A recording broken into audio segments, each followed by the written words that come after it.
Hello नमस्कार. मी Madhavi Chavan movie रिव्ह्यूजमध्ये तुमचं खूप खूप स्वागत करते. आणि आजचा माझा सेकंड मूवी जो आहे ज्याचा मी रिव्ह्यू करणार आहे, तुम्हाला मराठीमध्ये त्याचा रिव्ह्यू सांगणार आहे, तो आहे दो और दो प्यार. याच्यातली मुख्य कास्ट जी आहे ती आहे विद्या बालन, जिने प्ले केलेली आहे रोल काव्या गणेशनचा. आणि दुसरे आहेत प्रतीक गांधी, ज्यांनी रोल प्ले केलेला आहे अनिरुद्ध बॅनर्जी. हे दोन जे आहेत ते मुख्य कॅरेक्टर आहेत ह्याचे. त्यांच्याभोवतीच ही सगळी कथा जी आहे ती फिरते. तर मी नावच समजून घेतलं असेल की काव्या गणेशन आणि अनिरुद्ध बॅनर्जी हे दोघंही इंटरकास्ट आहेत आणि त्यांचं इंटरकास्ट पळून जाऊन लग्न त्यांनी केलेलं आहे. सुरुवातीला आपल्याला त्यांचं जे अफेअर चालू आहे तिथपासून सुरुवात होते. म्हणजे त्यांचं ज्यांच्याबरोबर अफेअर चालू आहे त्यांचे सीन पहिले दिसतात. तर काव्या गणेशनचं अफेअर चालू आहे. एक फोटोग्राफर दाखलेला आहे, फॉरेनर, ज्याला हिंदी नीट बोलता येत नाही. मोस्ट ऑफ त्याचे सगळे संवाद इंग्लिशमध्येच आहेत आणि फक्त तिला इम्प्रेस करण्यासाठी तो थोडं हिंदीमध्ये बोलत आहे. आणि जो प्रतीक गांधी जे कॅरेक्टर आहे म्हणजे त्यांनी जे कॅरेक्टर प्ले केलेलं आहे, त्यांचं जे अफेअर चालू आहे ते आहे इलियाना डिक्रूज बरोबर. ती आहे नोरा, तिने कॅरेक्टर प्ले केलेलं आहे, जी स्ट्रगलिंग ॲक्ट्रेस असते, तिच्याबरोबर त्यांचं अफेअर चालू आहे.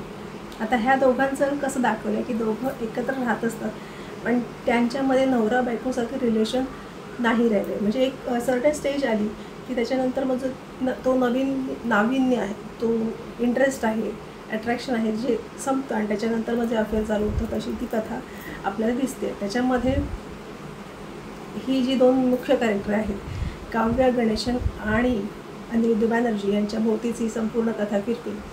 त्याच्यानंतर मग त्यांचे जे अफेअर्समध्ये जे काही त्यांचे पार्टनर आहेत ते त्यांना फोर्स करत असतात दोघांनाही की तू तुझ्या घरी सांग, तुझ्या बायकोला सांग किंवा तू तुझ्या नवऱ्याला सांग आणि आपण म्हणजे आपण एकत्र राहूया, तुम्ही त्यांना सोडून द्या, तुम्ही डिवोर्स घ्या वगैरे असं चालू असतं. त्याच्यामध्ये काव्या गणेशन जी आहे विद्या बालन हिने एक फ्लॅट बुक केलेला असतो त्याच्याबरोबर राहण्यासाठी, तिच्या बॉयफ्रेंडबरोबर राहण्यासाठी. आणि हा अनिरुद्ध बॅनर्जी असतो, त्याची स्वतःची फॅक्टरी असते, त्याच्यावर भरपूर जबाबदाऱ्या असते, त्याच्यामुळे तो चेंज होतो. आणि काव्या गणेशनचं असं म्हणणं असतं की तो पूर्वी खूप वेगळा होता जेव्हा आपण लग्न केलं आणि आता तू खूप वेगळा आहेस आणि मी ते सगळं खूप मिस करते. ओके. त्याच्यानंतर मग तो तिला सांगणारच असतो की माझं असं अफेअर चालू आहे किंवा आपण वेगळं होऊया असं तो सांगणार असतो नवरा तिला, प्रतीक गांधी म्हणजेच अनिरुद्ध बॅनर्जी. त्यावेळेसच असं कळतं की तिचे ग्रँडफादर म्हणजे आजोबा जे आहेत ते एक्सपायर झालेले आहेत आणि त्याच्यासाठी ती निघत असते. त्यांचा मुलगा जो आहे तो बाहेर अब्रॉड स्टडी करत असतो, तो सुद्धा तिकडून येणार असतो. तो दाखवलेला नाही आहे पण तोही येणार असतो. मग तेव्हा हा बोलतो तिला नवरा की अनिरुद्ध बॅनर्जी की मी सुद्धा तुझ्यावर येतो. तिला आश्चर्य वाटतं की तू का तिकडे येते, कारण त्यांनी पळून जाऊन लग्न केलेलं असतो, तर त्यांचा डायरेक्टली कॉन्टॅक्ट आलेलाच नसतो फॅमिलीशी तिच्या, म्हणून मग तिलाही आश्चर्य वाटतं. आणि मग फायनली ते एकत्र निघतात. ते पोचतात तिकडे तेव्हा लोक त्यांना बघून खूप हैराण होतात वगैरे. आणि त्याच्यानंतर मग जे काही घडतं ते थोडंसं वेगळं आहे, टर्निंग पॉईंट आणतं ह्या पूर्ण स्टोरीला आणि त्याच्यानंतर वेगवेगळ्या गोष्टी घडतात. ही जी स्टोरी आहे याच्यामध्ये प्रतीक गांधी यांनी जो रोल प्ले केला आहे तसेच विद्या बालन यांनी जो रोल केला आहे, त्यांच्यामध्ये जी केमिस्ट्री आहे ती खरंच बघण्यासारखी आहे. म्हणजे छान काम केलं आहे त्या दोघांनी, खूप सुंदर काम केलं आहे. म्हणजे अगदी आपल्याला वाटते की ते दोघंच ते आहेत आणि त्यांनी तो रोल पूर्ण केलेला आहे. त्या दोघांना एकत्र बघणं म्हणजे खरंच छान आहे. म्हणजे त्यांचे जे सीन्स आहेत ते बघायला मजा येते. बऱ्याच लोकांना हा पिक्चर एंटरटेनमेंटच्या हिशोबाने किंवा त्यांना असं वाटतं की काय धडजोड चालू आहे, याच्यात काय मजा आहे, बरोबर.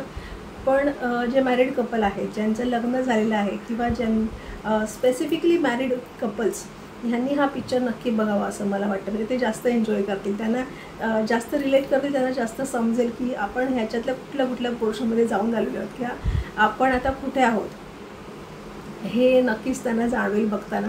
सो स्पेसिफिकली मॅरिड कपल्सनी बघण्याचा हा सिनेमा आहे.